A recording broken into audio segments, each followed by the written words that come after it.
that music, has these very, very, very kind of powerfully visceral metallic elements, but simultaneously it will always kind of like escape kind of stable categorization. It was built into the fabric. Like, even in a song like Retro Vertigo, you look at the lyrics and it's like, it reads out like Thomas Hockey writing for Meshuggah. Like, it's like these really big words, and it sort of suggests this place they come from, and which to me is really familiar.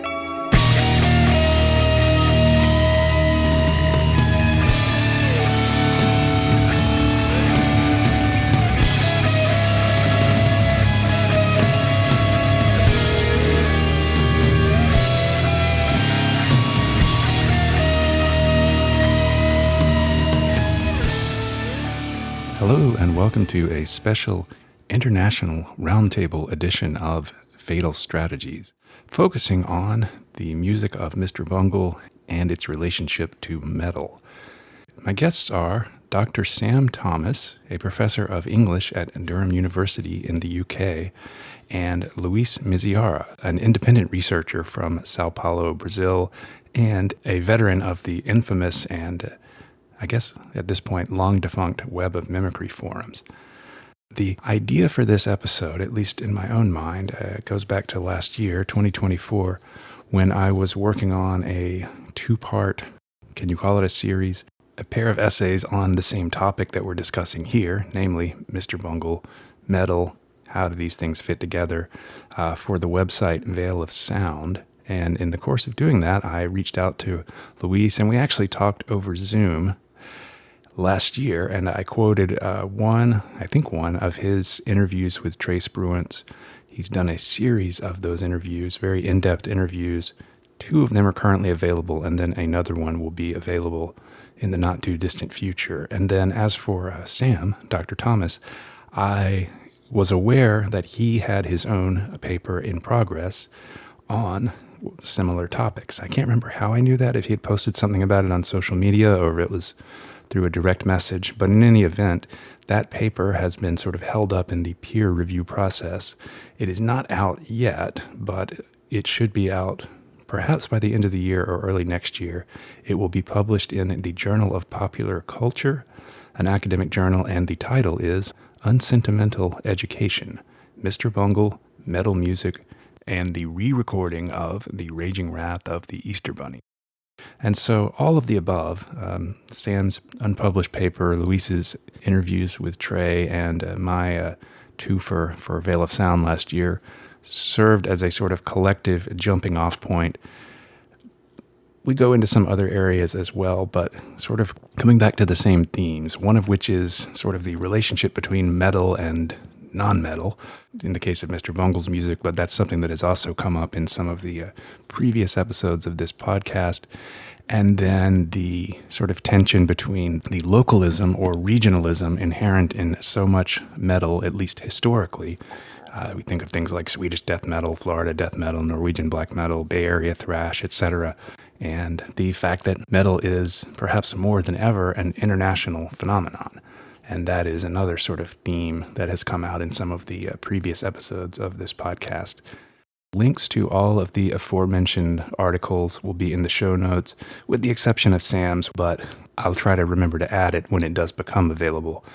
But I think that covers it, so I'll just step aside here and let us get into the discussion with Luis Misiara and Dr. Sam Thomas.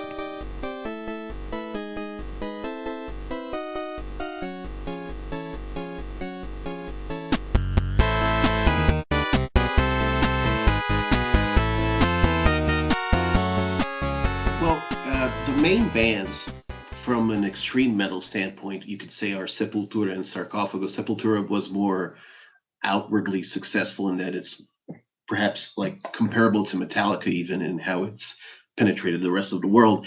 And Sarcophagus is more of like this, the bands you liked Sarcophagus, and at least if you're in sort of an extreme metal perspective. And they both came from Belo Horizonte, which is a capital city from a state, but it's really far from being like a metropolis. I mean, it's a big city, but it still has a bit of that countryside vibe. And Minas Gerais, the state in general, is not seen. It's mostly seen as a place where people have. There are other places that are more rural, but it's a bit more traditional and less. It's not a mega city like São Paulo is, or Rio de Janeiro is, or Brasilia, which is the capital of the country. So, and these bands, they started out from actual humble beginnings, so like banging on pots and pans, or whatever application thereof, which is something they share with the punk and hardcore scene. Mostly the punk. Hardcore comes later, and you have people who are already like, their parents were a bit wealthy and they could afford the rehearsal studios and good instruments. And with the metal people who are starting in the 80s, it was really an outsider thing. I think you don't have that many examples of metal coming from a privileged background, even when in the places in Brazil, a third world country, to use a data terminology, but with you can have some places here where there are more wealthy people. And nowadays, of course, I mean, many years later, metal is part of the experience of of youth from private schools, which here refers to, when we call that, we were talking about the high schools and elementary school, which is my case. Like I was come from a relatively wealthy background, and metal was, it appeared there already as something that's like, ooh, risque, but still fun. And like, if you're one, you can portray yourself as a tougher kid if you like metal in a way. And it's an option for you. Whereas these people who made these bands in the 80s, they carved it out of sheer socioeconomic desperation, maybe. I mean, it's not a direct correlation but I do think too much social welfare can work against having a grassroots metal operation in the 80s. I mean, it's people say, like, thank Ronald Reagan for the music you like, and there's something to that, I guess. Right. And even the Bay Area bands like Possessed, I mean, they weren't San Francisco. They were on the other side of the bay, and not even really Oakland, like farther out. And I had to actually look at a map to see exactly, how far is Eureka from wherever Possessed was from. It's like 4 hours. But a lot of stuff that would be called Bay Area thrash. I mean, they would play at certain clubs in San Francisco, but a lot of that was either coming from down on the peninsula below it, or in the East Bay. And so maybe that connects. And then if we think about the UK, I mean, the first city that would come to mind would be Birmingham. But how does that compare to these descriptions of places like either Eureka or these areas of Brazil?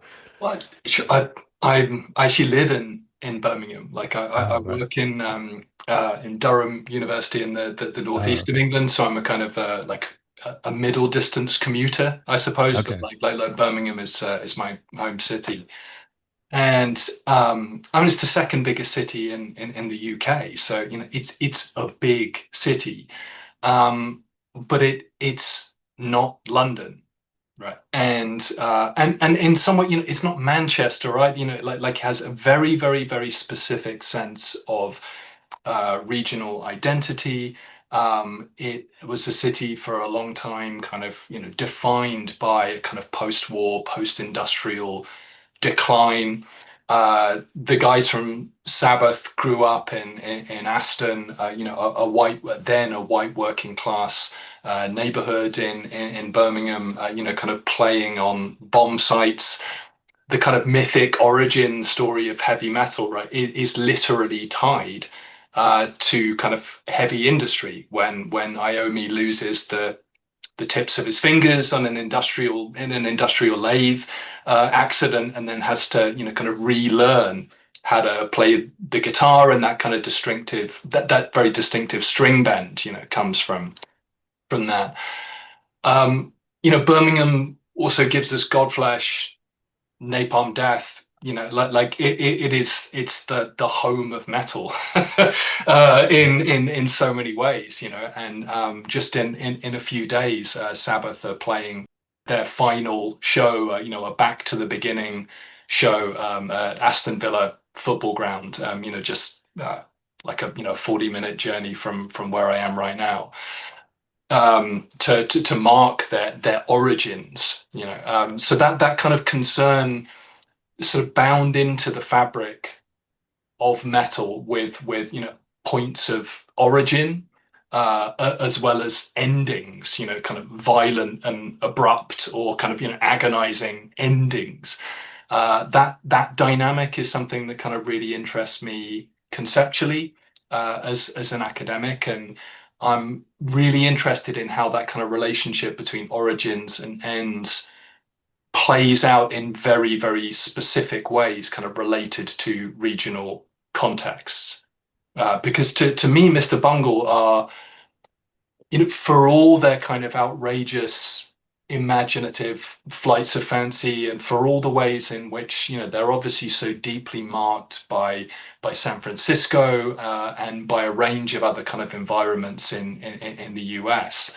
To me, they are a Humboldtian band, not just with the kind of raging wrath material. I think it's something that actually kind of underscores their whole body of work, their whole career.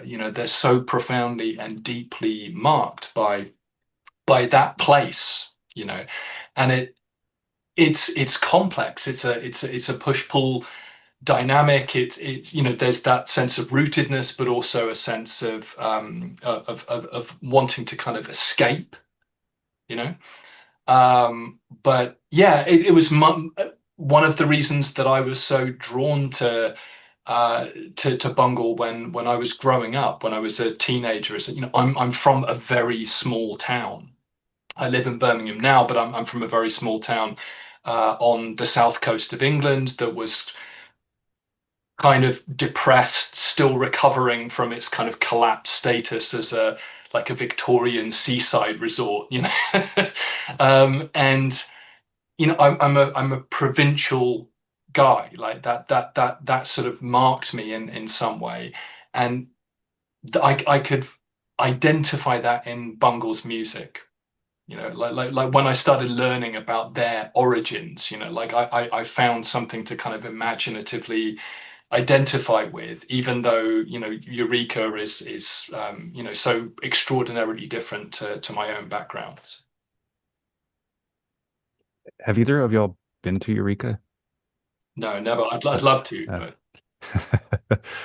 they would probably find it funny that we're mythologizing it at all, or if we are. But in what way did you connect them with, as a Humboldt County or Eureka phenomenon back then? Was it something in their sensibility that stood out that way? Or yeah, I mean, that I've had to sort of fill in those gaps, fill in those details over the years by really kind of living with that music and researching it, and looking into the different kind of histories and geographies in play there, educating myself.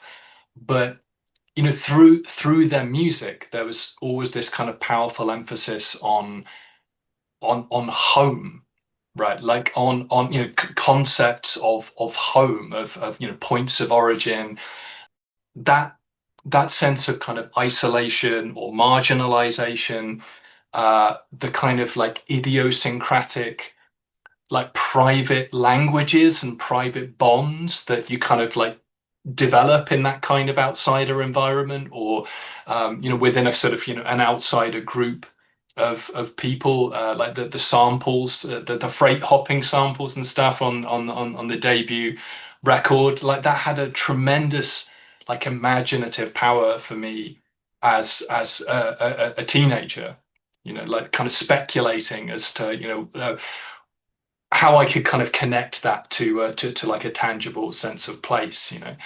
All of the stuff about home and family, and education, that continues on through Disco Volante as well. I always had a sense of this being a band that was kind of marked by a sense of place, and they would talk about their hometown in interviews quite a lot as well, to kind of distinguish themselves, I think, from other scenes. So there was that, but then there's also pushing in the other direction.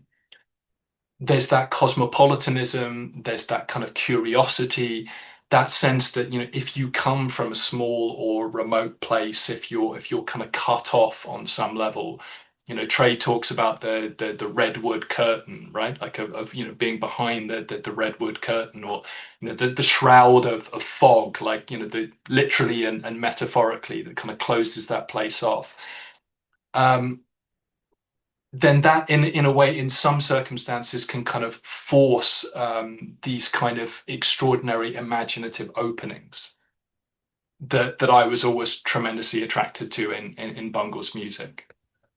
I really like this thing that Sam mentioned about their Mr. Bungle's music sort of bringing a sense of home and place. In a sense, it's like when I keep getting excerpts of songs in my brain of thinking about the thing of like the way they present Stub a Dub, about like, oh, the way they're addressing the dog.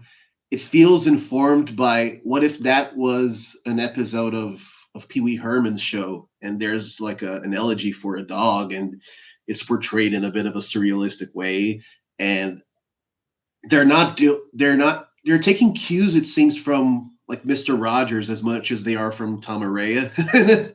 And that's sort of the blend, but not in a forced way. Because there's the other thing I've been thinking about, because we know that they toured in, mostly starting from the very early 90s. They started sort of going outside of their city, like slowly, after really spotty shows like at Mabuhay Gardens in San Francisco in 88, I think, or something. I mean, or the Stone or something like that. Yeah. Yeah, also, yeah. And when they start touring, you don't see pictures of them like mingling with other bands or doing that kind of tour that was really recurring in the thrash scene, like Clash of the Titans and those sort of package tours. Mr. Bungle, they weren't really rubbing elbows. I mean, they sure met people. I'm positive of that, but they were their own scene, traveling around, and it was always in their terms of how much they want to make an intense experience with the music. So I think this whole Raging Raph thing sort of pops the zit about it. They've always been a metal band.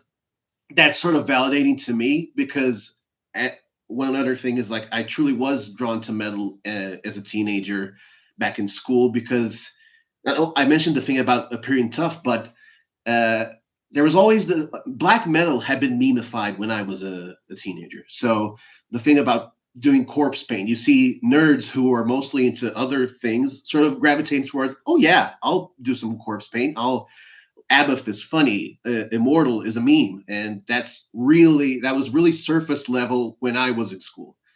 It was easy to latch onto that and sort of go deeper if you wanted to, or not. It could be something from the past.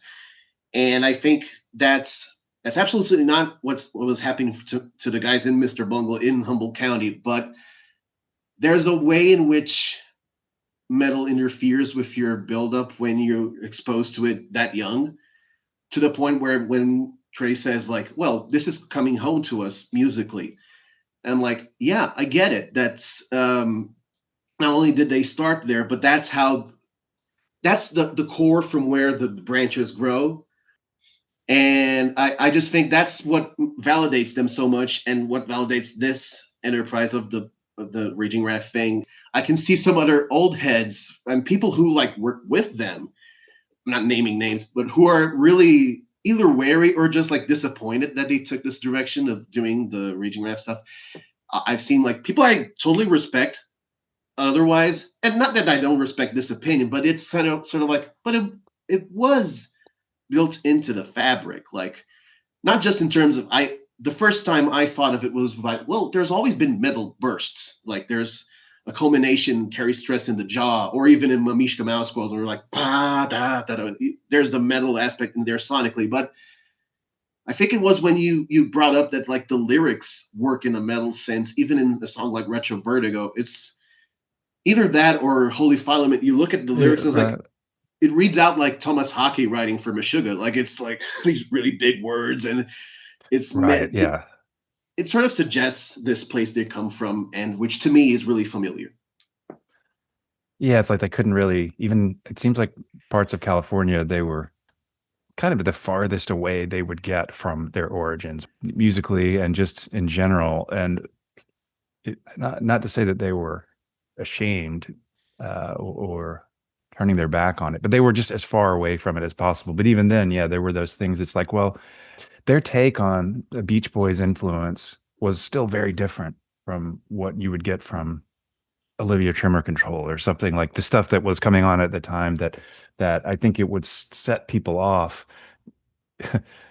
They weren't going to somehow appeal to the indie rock crowd that was mining similar territory just because of the way they were going about it was so different. And it's like that still comes out and in a sense. But and then the other thing that just came up when you were talking was, the idea that they always were a metal band, and I think I mentioned that in that second article. It's like I really was trying to run with that, but at the same time, it's like, well, just as you could say they've always been a metal band, you could say they were always something odd for a metal band or not a metal band. And like on the Raging Wrath shows, they're dynamic in between the songs. It's certainly not like you go see Nile and he's speaking in death metal voice in between the songs.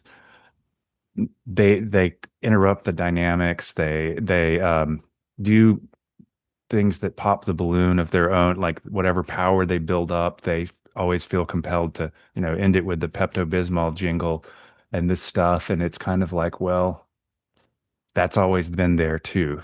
And sometimes it frustrates me. And sometimes from a pure metal perspective, not that I'm one to be, officiating that, but it does it undercuts some of that, and they do that intentionally, and that's always been there too. Because if you go back to the original demo, that was in there too, and so it's that sort of, again, it comes back to the push pull that's always been there. Yeah, it's the, however you want to express it, that push pull, whether you want to think of it in terms of a tension or some kind of like interplay. Like to me, that if there is a way of defining that band, that's what it is. Okay, and if you think, Bungle, I've made the case for thinking of Bungle, as a metal band, like in a certain kind of qualified way, quite specifically qualified way, from their origins all the way through the three records on Warner Brothers, and then through to kind of Raging Wrath 2.0, or Raging Wrath Redux, however we think of that. A lost future kind of restored. That to me is a really interesting way of thinking about that record. But yeah, I think one of the things that interests me is how that music, has these very, very, very kind of powerfully visceral metallic elements, but simultaneously it will always kind of like escape kind of stable categorization. Does that make sense? Because it doesn't fit with, in a sense, with like what we might call like avant metal, experimental metal, quote unquote thinking man's metal. Like Mr. Bungle, across their career, do not sound like ISIS, Right. like Yeah. they really, really don't sound like that kind of music. They don't sound like Neurosis. They don't sound like Imperial Triumphant, even though there's direct relationships there in terms of Trey's involvement with that band. They certainly don't sound like Sun. They don't sound like Meshuggah. They don't sound like Sleepy Time Gorilla Museum, or et cetera, et cetera.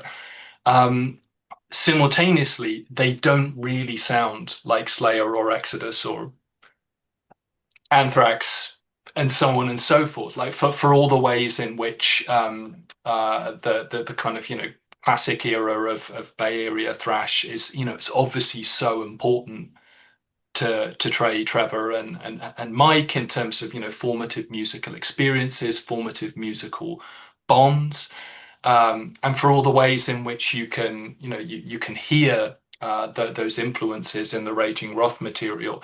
It is different, and again, that's one of the things that interests me the most. Like it will fit into certain categories, but ultimately refuse them or kind of wriggle out of those categories. And that's what's always drawn me to that music. And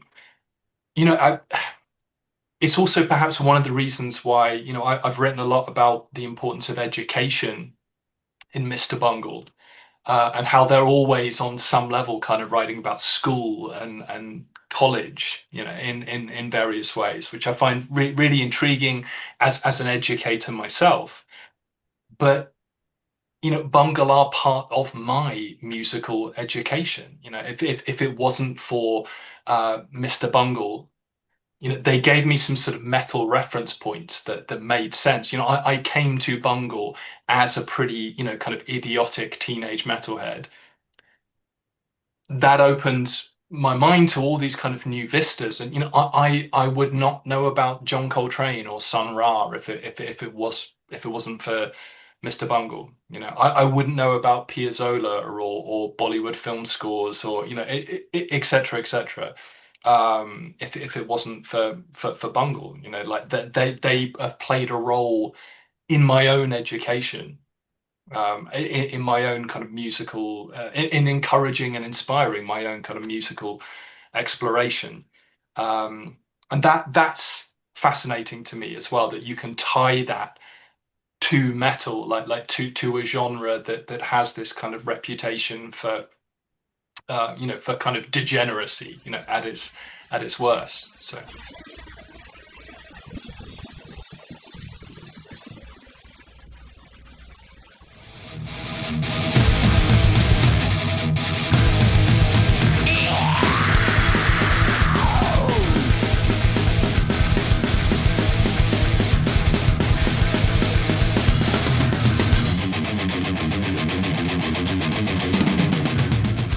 Something I tried to piece together when I was working on that second part of the Veil of Sound thing was, the actual timeline, looking at, when the Possessed LP came out, and there was a demo before, and I'm sure they would probably have had the demo before the album, but then looking at, they recorded the Raging Wrath in like late winter, spring of '86.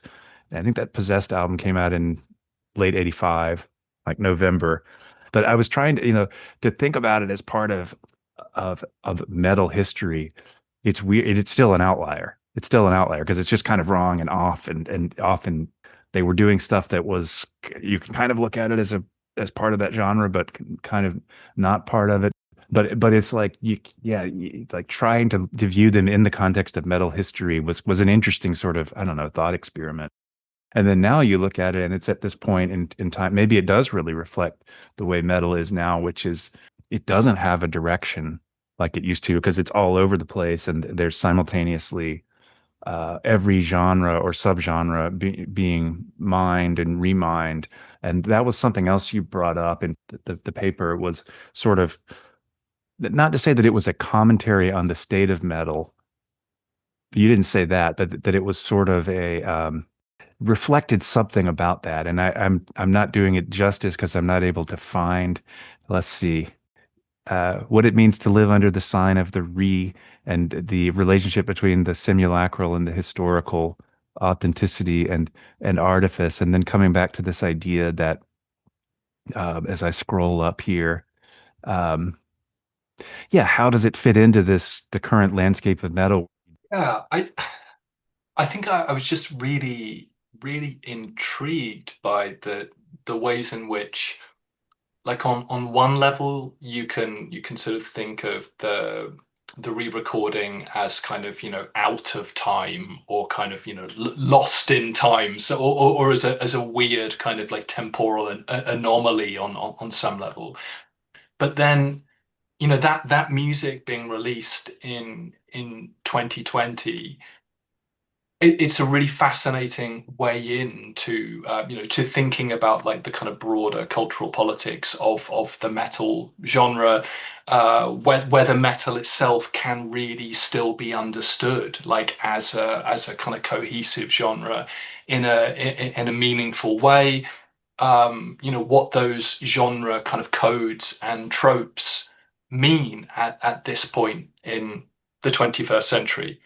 and the extent to which metal is, defined, if you like, by kind of transgression at a moment where you can buy studded wristbands in Hot Topic or whatever, or et cetera, et cetera. So metal's relationship to commodification, and the ways in which, to me at least, the gap now between what I'd describe as kind of like headliner bands in the metal genre, and the underground has perhaps never been so big. If you think about the kind of creativity in the metal underground vis-a-vis the very, very, very small number of bands that you could kind of like put on a big stage and that will pull in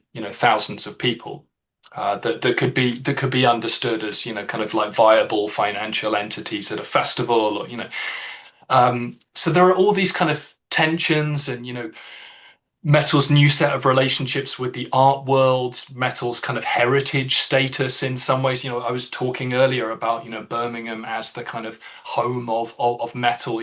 Metal is now part of museum culture. Like metal is being kind of archived. There are oral history projects, and academics like me are writing about metal, et cetera, et cetera. And what that does to metal, and how metal kind of responds to those kind of social and cultural changes. I don't have answers to those questions, but I think it's a really interesting moment for the genre, where it's the kind of the different extremes of metal, if you like, are furthest, are further apart than they've ever been in terms of kind of mainstream and margins. Yeah, and it was interesting that they were on some of these metal fests, which I thought was appropriate, and a lot more. I'd much rather see them in that context than the snowcore kind of thing, which was kind of like really ill-timed in terms of what they were trying to get away from, and then it's kind of like roping them back into that. But did you see them, Luis, in Brazil when they played a few years Raging ago? Web? Yeah. Yeah, they were in Not Fest. Okay. Interestingly. And I actually was sort of wide-eyed, because it sort of ropes back into how I came into the Bungle world, which was through Slipknot, through the fandom of that band. I read about Slipknot when I was like 12 years old on a newspaper, like these scary guys with masks. And I was like, oh, that tickled my interest. I got really into them. Prior to that, I was only listening to like Iron Maiden and Metallica, the really surface stuff, which I still love. And then reading through fan websites from how the internet worked in like 2002, 2001, people said, well, they took the jumpsuits and the masks from this band called Mr. Bungle. So I wasn't even coming at it from the Faith No More thing, which is how a lot of people over here sort of gravitated to them. And so it's so funny to start out from a band that's on the radio, which is like a big stadium band, to get to this other band that's sort of a doorway to other less explored, or at least very refined places. Like Sam mentioned, getting into Sun Ra and other artists because of them. And Trey really had this didactic approach to how he ran his website, to always have like a gallery of essentials and museum without walls. The way he'd recommend stuff was always intriguing and great for me as a teenager seeing that. So I was like, oh, I've got a roadmap. And then you can sort of diverge and go forward and investigate a lot of stuff. But yeah, I did see them. It was in 2022. It was one of my first post-pandemic concerts, actually. And I've got tickets to see them later this year. But the bad thing is they're only playing their headliner show in Rio de Janeiro, and I can't really make that trip for a multitude of reasons. So I'm seeing them open for Avenged Sevenfold in a soccer stadium near my house, which is surreal in itself. And brings up the whole thing of like, how different this scenario is for Mr. Bungle. Not only, I remember seeing that, oh, they're playing Japan. They never played Japan before, I think. I mean, they played Australia, but Right, wow, but like not doing Japan. and so like everything is different, and there's sources of money paying for things to happen in ways that are good. I think, Yeah. and Mr. Bungle is benefiting from that nowadays, and they've because they have a simple. It's not a simple package, but it's a solid package, and even with like the way they make it happen with Scotty and Dave Lombardo, they've got like the proper staffing in place. Not that they're employees, but they're working for this music, and so they can offer this. And now they're playing like they've been playing for 5 years with this stuff. And it's funny to me how it annoys some people online, but then again, that's my problem for reading into what people are complaining about.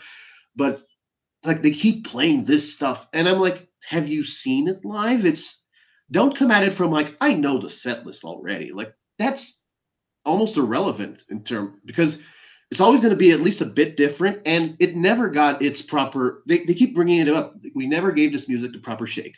So if you take Sudden Death, it's the album ending epic, let's say, with 7 minutes or so, and it's really such an intense experience that was never allowed to breathe in the way that it should have breathed.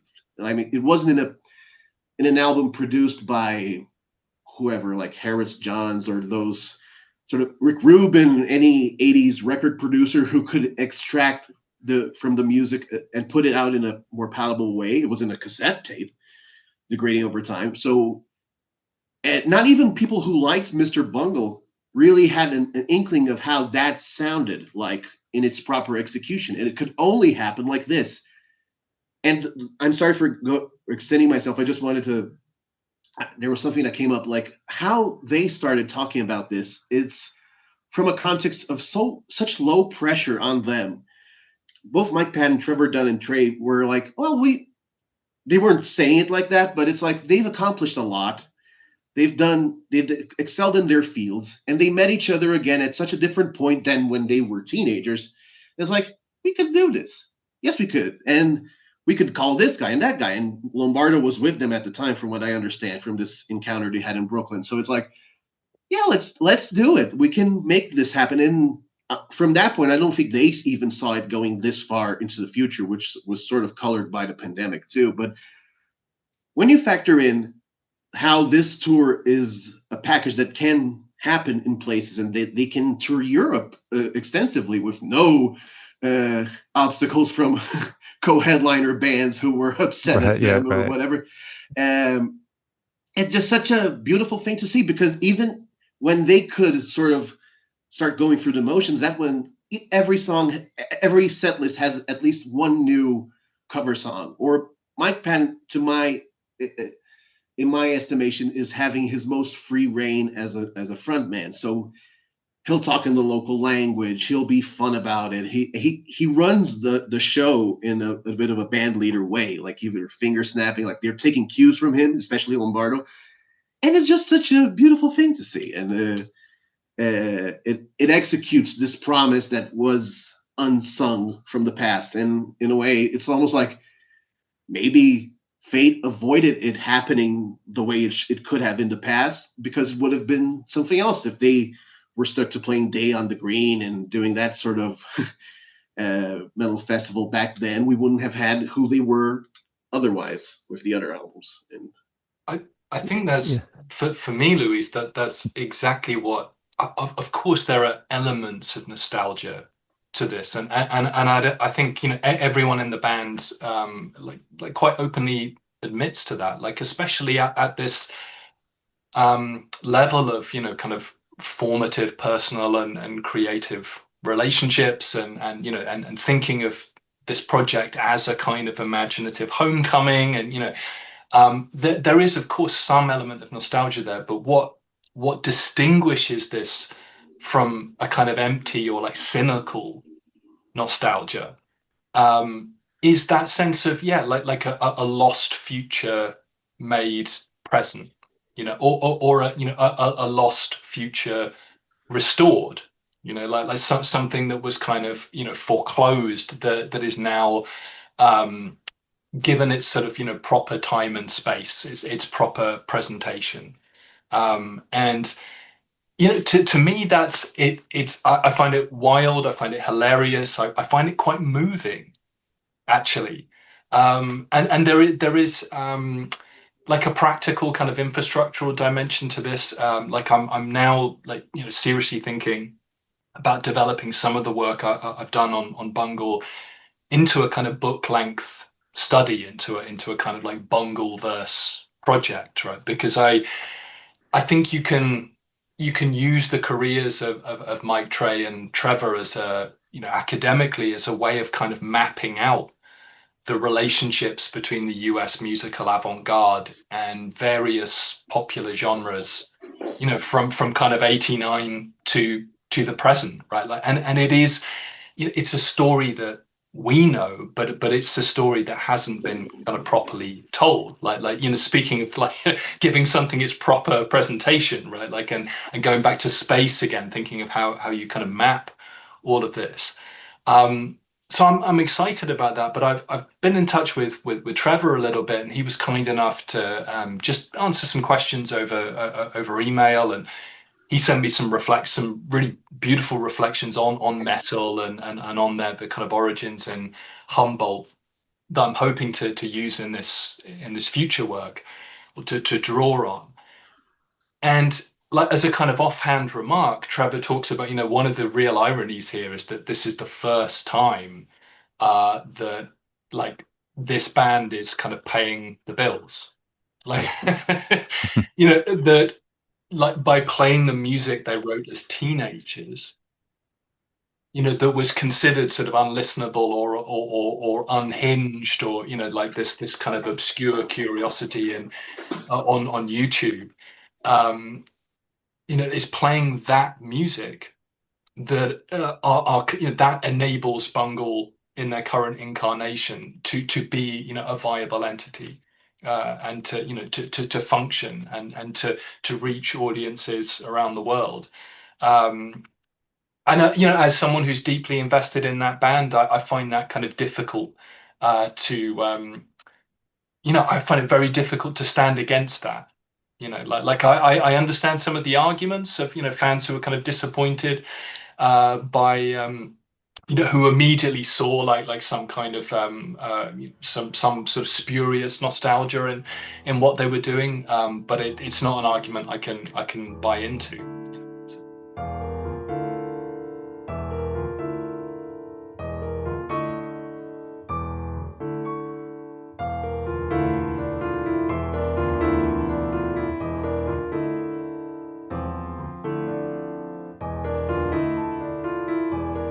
I can tell you they're sponsoring ads now on Facebook about that single show they're doing. The headliner was like, hey, it's being bombarded not just to people who follow the Mr. Bungle page, but I guess metal fans in general get this ad of like, hey, the legendary band Mr. Bungle is playing Rio de Janeiro, their only headliner show in Brazil. You must come.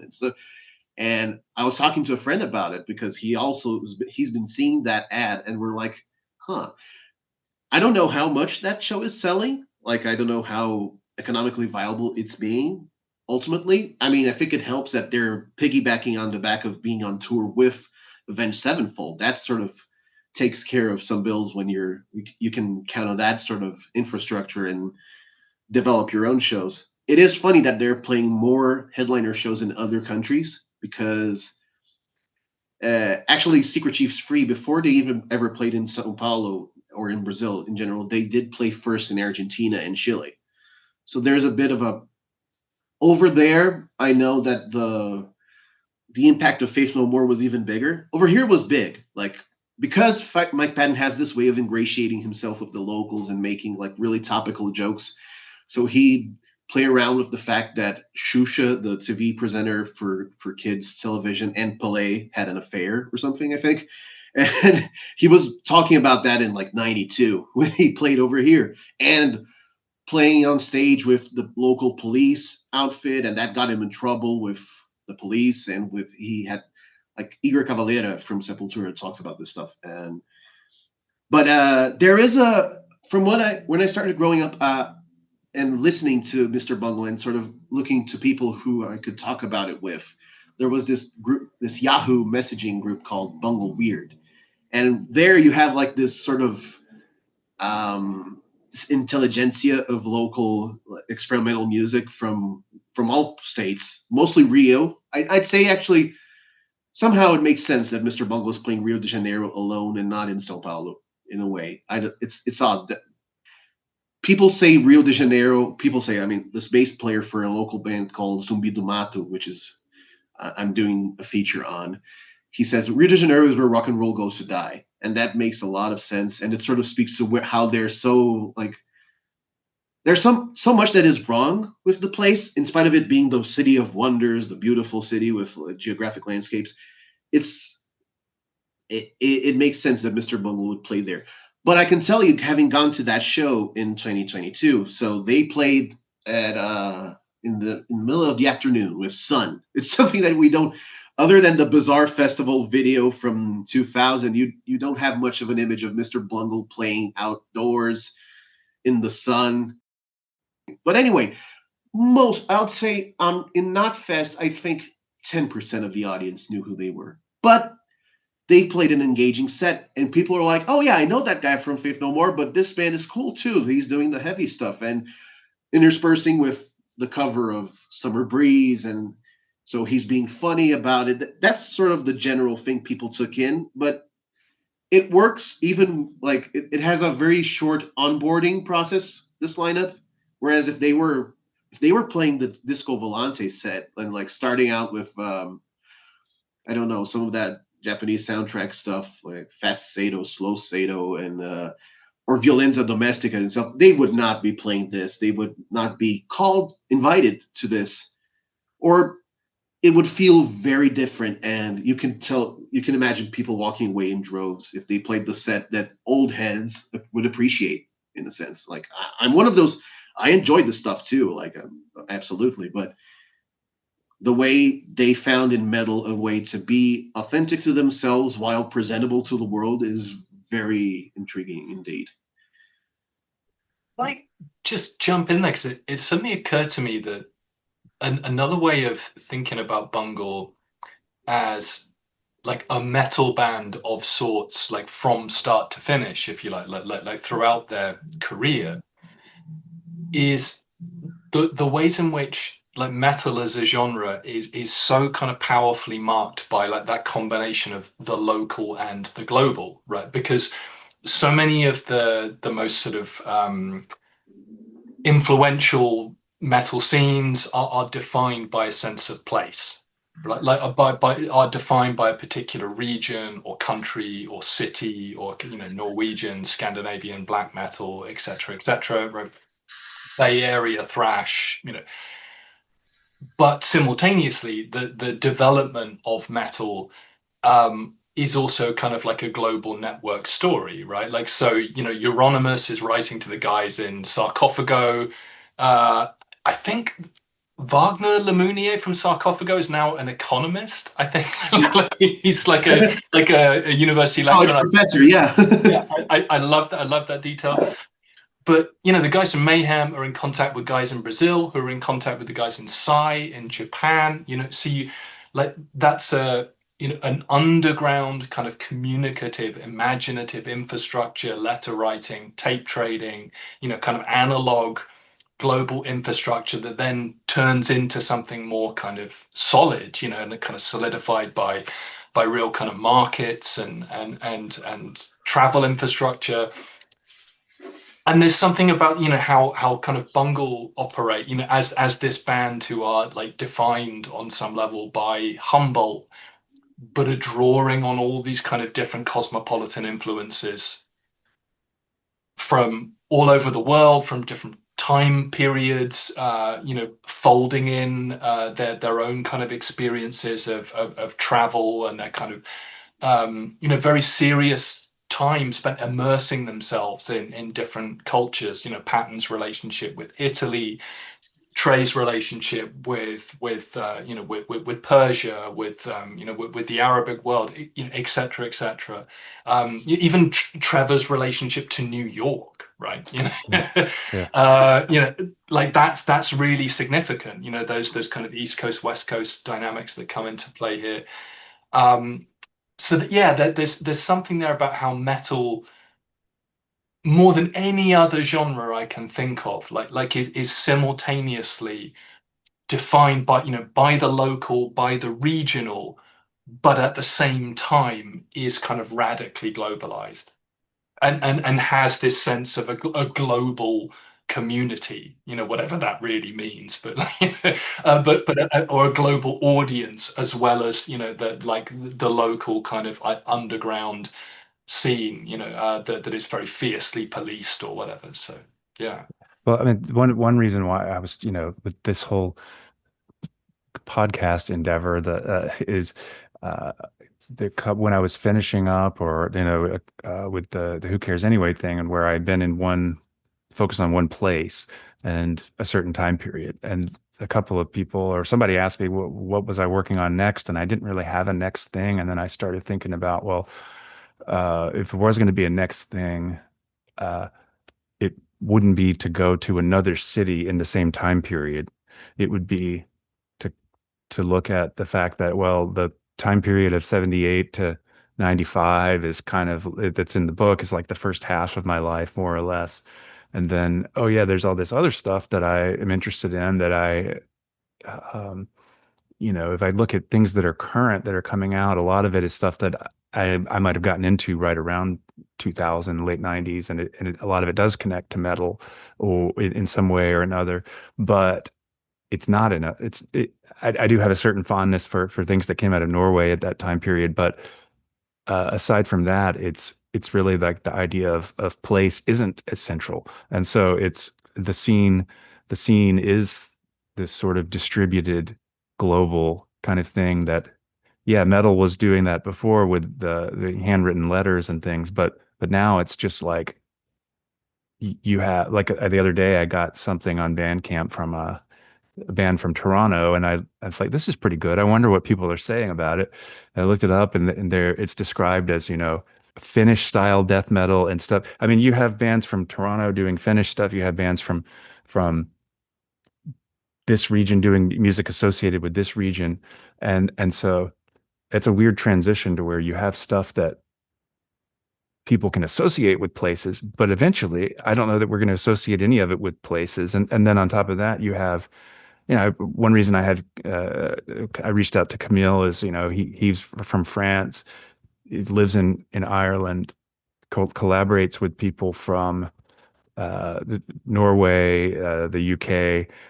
There are bands that have tracks coming from four different musicians in four different countries, and they're not making any big deal about that. It's just kind of like, and there are all kinds of things I come across where this is a band, look on Encyclopedia Metallum, and it's like, this band is from Virginia/Czech Republic or something. And so this internationalization of things is again, probably not unique to metal, but there is something about it that makes it an international language. And again, maybe that has uh, something to do with this international appeal of this version of the band. Um, It's kind of interesting as well that, just like as a side note to that, how if you think about metal music that is most kind of notoriously tied to some sense of place, or kind of mythologized in that way, like Norwegian black metal, for instance, it is such a short space of time from, the most kind of cult primitive stuff. Suddenly, look what Ulver became. right, Or like, when's the first Arcturus record? right. Even Dark Throne, who are kind of defined by their kind of like commitment to a certain kind of like heavy metal kind of warrior primitivism or whatever, their career is still kind of wildly diverse, and they're kind of jumping through all these different kind of subgenres, and they sort of become a kind of D-beat hardcore band for a while, and then they become a doom band, and et cetera, et cetera. um, some of those Mayhem records are kind of borderline avant-garde music. So I think, that's really interesting too, how music that on one level we might associate with the kind of the very local and the very insular, with like a very sort of narrow set of parameters, and even like the black and white aesthetics or whatever of like and stuff that's again kind of very aggressively policed by like genre gatekeepers. It's often that kind of music that is producing the most kind of profound mutations, and traveling the furthest distances in various senses, I think. And that's something that really interests me. Yeah, I'm always beating that drum as far as the albums that I see as kindred spirits to Disco Volante are things like La Masquerade and Infernal and Right. 666 International and Mm. and I've tried to suss out a little bit how much were they aware of it and some very interesting things, just to give one example of how even within the same group it can be very, very different. My understanding, well, through my man in Norway, my spy Camille, is that he said that Vikotnik, Yusuf from Dodheimsgard and Vedpointsende, wasn't familiar with Mr. Bungle at all. On the other hand, the bass player in in Ulver Arcturus Vedpointsende had told him in 1993 that he was trying to bring Mr. Bungle bass lines into black metal, and so. But even if there wasn't a direct influence, it's a similar kind of trajectory where those groups are a tiny bit younger, maybe 5 years younger, but they grew up in metal, a different era in metal that was, tied to a place, but then they didn't stay in that, and whether it's over like escaping metal completely or some of these other groups bringing things into metal. And even in the episode with Svein Egil from Flaherty, he mentioned the idea of like that it's sort of like a scar or an ethnicity, two different metaphors for like the something that you grow up with. So even if he's going and doing like glitch electronica or something, he still thinks of it as, in some sense, a kind of metal. So it's another way of sort of thinking about. And then on the other hand, with Ulver, I think they would have their own answer, that it's kind of like they would say, we were never really a metal band. So there are all these different ways of sort of escaping it or returning to it or thinking about it. And that's again where I don't have that. I didn't have that upbringing. So I'm looking at it from the outside and not saying, there's one way to be true. There's one way to do it.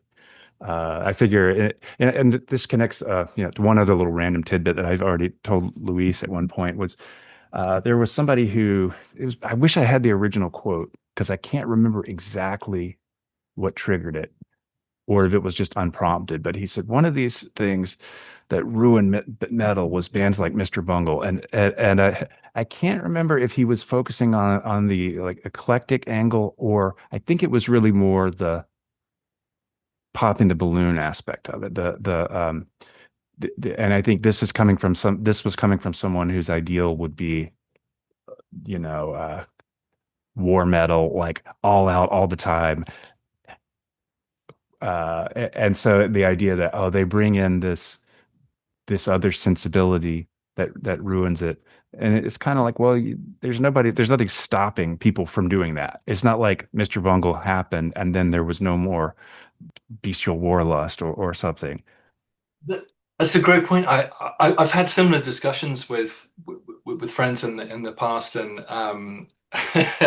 what's kind of interesting to me too is how a lot of folks who dislike Bungle often talk about their kind of goofball humor, the fact that everything is ironized, and the way in which they're kind of moving through different genres is like a piss take on some level, or an empty display of like virtuoso musicianship, or and to me, even as a teenager who was sort of unable to kind of think in those terms, or to kind of articulate this in a very kind of clear or sophisticated way, like I never felt that about Mr. Bungle. Luis, earlier you were talking about how terrible bands are that where you have that sense of being directly inspired by Mr. Bungle, or like trying to kind of imitate that, circus metal or whatever the hell that is. And Oh, brother. yeah, that yes, there is a lot of humor, there is irony, that there's this kind of goofball sensibility, as well as something kind of more kind of aggressive and caustic and dark and spiky and sardonic in Bungle, for sure. Like there is kind of mockery. That's part of it, but to me, is you're not hearing that music. If you think that they're mocking tango, like if those guys really know Piazzolla, right? They've really spent time with that music, and to me, that they're actually they're a very sincere band on some level. There is like, sincere is the word that I would use. They're often described as a postmodern band because of all the kind of genre mashups and genre hopping, and for sure, like there are kind of ways of thinking about Mr. Bungle in relation to the notion of the postmodern. But again, the sincerity is actually really a really important way into thinking critically about what Bungle do and about their legacies. To me, and sincerity is something that's often thought of as kind of like antithetical to kind of postmodern irony, or um, and again, we're maybe at some kind of push-pull set of relationships here, or like some point of tension, or some point of kind of interplay, flipping back between different positions, different categories. But that's the nature of their creativity to me. That it comes from a uh, kind of friction, but one that has like a sincere root. I just like to jump in. I have 3 points, and 2 of them about black metal, but subsequently. The first thing is about I saw, because I had the fortune of interviewing Trey in 2012, the first time he came to play with São Paulo with Secret Trees 3. And he was in my living room, and he said something to the effect of, because I front loaded with Bungle questions to then go with Secret Chief stuff. And he said, we weren't a genre hopping band, Mr. Bungle. We didn't do that.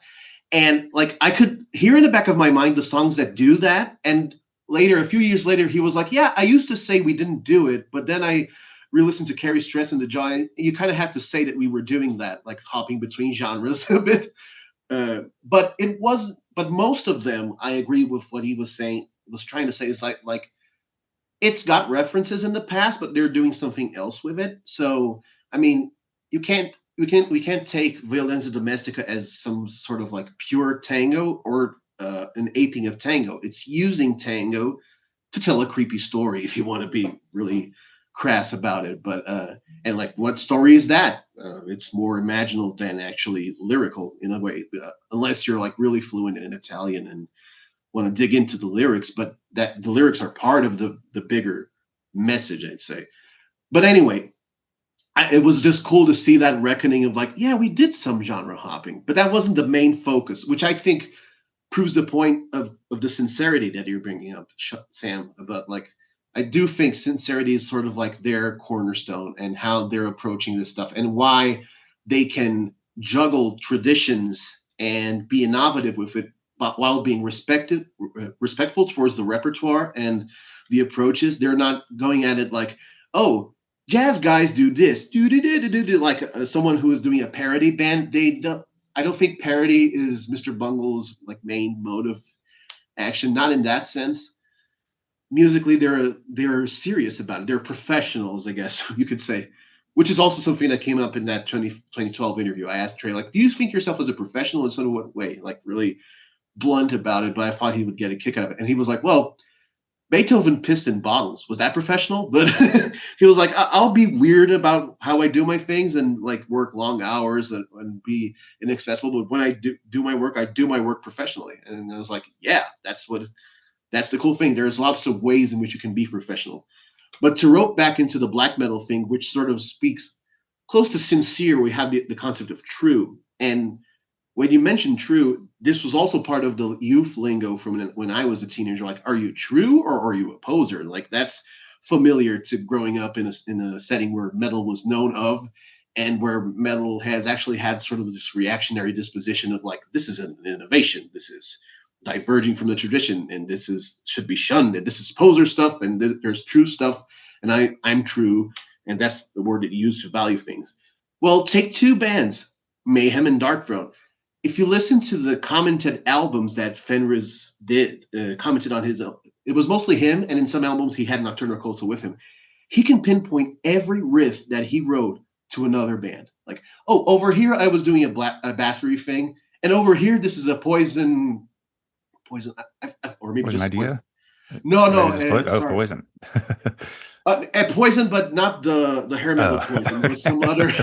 Okay. I think that's it. I might be wrong about the band name, but it was these underground bands that he could go get at from tape trading or just Motorhead. It's like, oh, here I'm playing Motorhead. It's not something that I'm thinking about when I listen to it. It's I'm when I hear a song from Hate Them, which is sort of later in their career, I'm thinking like, oh, this is Darkthrone.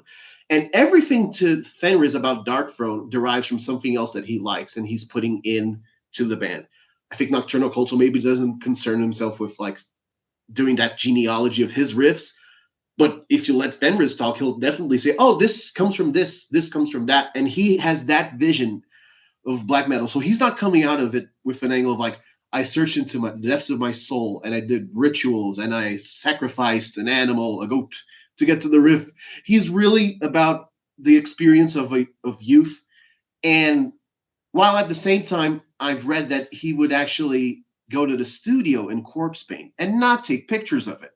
It was part of what he was doing, but he wasn't making that like you can see the album covers where they were wearing corpse paint. They barely played live, but that's as true in a way as you can get, where like I went to the studio with face paint on, which probably melted from the heat and from the playing, and yet that was what he was doing.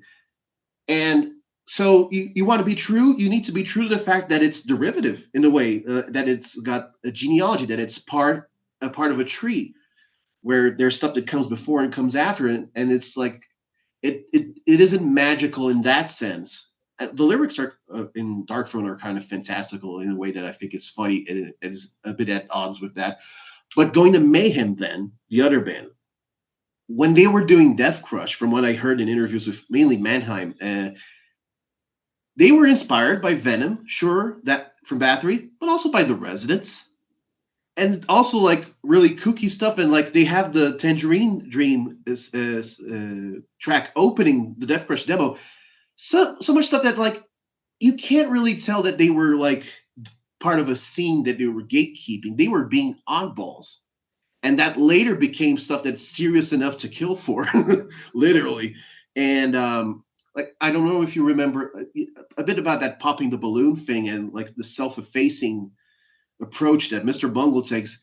There's one version of Death Crush that ends with them together singing, all the little birds are singing, all the little flowers too. Something really like a nursery thing. And they're sort of laughing as they do it. So that spirit is sort of shared in a way. And this is Mayhem. Like this is the band that, their concerts get canceled over here because of very bad comments made by some of the band members in the past. But they're not, I would say confidently in public, a Nazi band, but they're taken really seriously. And they didn't start out when they had Euronymous, when they had like their figurehead, it was serious in the sense that they would dedicate themselves and be sincere and apply to it, but it was also inspired by a myriad of things. And from being a youth that's kind of a shit poster in the late 80s sense, like in the way that you could be a shit poster then, I don't know, it's sort of rambly, but just to say that how there's sort of a shared vibe that I feel in a way that, and I guess that's why you can sort of you cross your eyes and you get a little cross-eyed. You can see Mr. Bungle fitting in with the illusion of Norwegian black metal in a way that other bands from similar scenes sort of like are averse to it, or will be like, but they play actually. They played an Emperor song with Mike Patton on drums. I think it was in Norway. In fact, they played one. Right. So I don't know. There's Yeah, I mean yeah, and I think the one thing that would be a difference, and this might connect back to a regional origin or something, or slight generational thing. I'm not sure, but or both, is that the Norwegian bands could still go to a romantic capital R place that Mr. Bungle is always going to be skeptical of, and I don't think that of that as an either or. I just like that one is the right way to do it. It's just more like a constitutional sort of thing. Because as much as I could compare a 666 International or say it has certain things in common, if you listen to some of their other albums or even parts of that one, it will go into an epic, grandiose area, or Arcturus will certainly go into these romantic, grandiose kind of areas that are more or less sealed off from Mr. Bungle, even if Secret Chiefs will do it, or you can get it with traditionalists or something, but it's something. There's a skepticism there that so like any parallels that you draw, you can also find these differences. Yeah, like for all the ways in which you get these moments of like some kind of like mystique of the redwoods, or like the ways in which like the kind of like sort of outlaw qualities of Humboldt County kind of come through in their music. That's always kind of counteracted by this sense of like kind of home being associated with kind of nihilism and abuse and backwardness and like is the grotesque, and uh yeah, that again, that you always have to come back to that kind of tension. I think, like, there's a point of origin there, but it's not a kind of clear cut or stable or kind of happy or romanticized one. So yeah. Yeah, and the epic, the kind of the epic uh, tendencies that again that probably does tap into a little more of a national or character of that's over essentializing, but it that there is something that would be a tendency in the Norwegian black metal that's not. It's completely not a Californian kind of thing, or a Gen X California kind of thing. Yeah. That And California, the record sort of touches on, the kind of mythologies of frontierism and the 49ers, and, et cetera, et cetera. But then it's also about kind of like exposing a kind of darkness behind that, which is, that's operating in a very different way, I think, to the kind of romanticism that you'll find in black metal. But I love the parallels that Luis was drawing. I think they're really convincing. I think perhaps the only part where they do a romantic thing, you could say, even though the subject matter isn't that, but the way that sudden death is executed in this album, the way it closes out and it's sort of like that sort of movement and playing with passions and like how the violence is weaponized musically. I think Yeah. that's the closest that they get to that sort of it's why it's so different from what else they did. Like I guess, and Yeah. I mean, if you think about Merry Go Bye Bye, it's an album closer and it's got like really grandiose things, but it's sort of fragmented in a way in its structure. Like when the Kachak singers come in and the sort of the way it comes back out, or even you could see.